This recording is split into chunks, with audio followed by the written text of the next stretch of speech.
நீயும் ஆகாஷும் பார்த்தீங்கன்னா ரெஸ்டாரண்ட்டில் பேசியிருக்கிறத பார்த்தீங்கன்னா கோபி வந்து பார்த்தாரு. இதனால கோபி பார்த்துட்டோம். உடனே டென்ஷன் ஆகி இனியாவை கூப்பிட்டு வீட்டுக்கு போயிடுறாங்க. வீட்டுக்கு போயிட்டு பார்த்தீங்கன்னா எல்லாரும் முன்னாடியும் உண்மையை சொன்னதுனால ஈஸ்வர் பார்த்தீங்கன்னா ரொம்ப ஷாக்கிங் ஆகுறாங்க. பாக்கியவுமே பார்த்தீங்கன்னா இது எதிர்பார்க்காததுனால ரொம்ப வளர்ந்துட்டு இருக்காங்க. அந்த டைமில் தான் பார்த்தீங்கன்னா செல்வி ஜாலியாக வீட்டுக்கு வராங்க.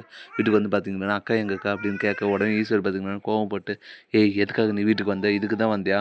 உன் மகனை எங்கள் கூட பழக விட்டு அப்புறம் எங்கள் சொத்தெல்லாம் அமைக்கலான்னு பார்த்தியா? இந்த எண்ணம் எத்தனை நாளாக உனக்கு இருக்குது? இதனால தான் வந்து அக்கா அக்கான்னு இப்போ நடி சுற்றிட்டு இருந்தியா? இதுமாரி உனக்கு இந்த வீட்டு பக்கம் வந்தேன்னா உன்னை அவ்வளோதான் தொலைச்சி கட்டுருங்க அப்படின்னு சொல்லி பார்த்தீங்கன்னா திட்ட உடனே என்ன சொல்கிறீங்க? எனக்கு ஒன்றுமே புரியல அப்படின்னு சொல்ல, என்னமே தெரியலையா? உங்கள் ஆகாஷ் இனியா கூட பழக்கறது உனக்கு தெரியவே தெரியாது. எல்லாத்துக்கும் பிளான் பண்ணி கொடுத்தது நீயா தான் இருக்கும். அதனால தான் வந்துட்டு ஆகாஷ் இனியாவை லவ் பண்ணுற மாதிரி நாடகம் ஆடிட்டு இருக்கான் அப்படின்னு சொல்ல உடனே செல்வி பார்த்தீங்கன்னா, என் மகன் அப்படியெல்லாம் கிடையாது. அவன் ரொம்ப நல்லவன். அவன் இந்த வேலையெல்லாம் பண்ணியிருக்க மாட்டான் அப்படின்னு சொல்ல, உன் மகன் பண்ணியிருக்க வேலை என்னன்னு போய் உன் மகனவே கேளு.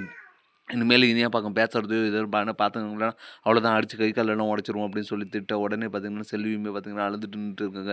இன்னும் ஏன்டி என்ன இங்கே நிற்கிற வெளியே போ அப்படின்ட்டு பார்த்தீங்கன்னா ஈஸ்வரி கழுத்தை பிடிச்சி வெளியே தள்ளிடுறாங்க.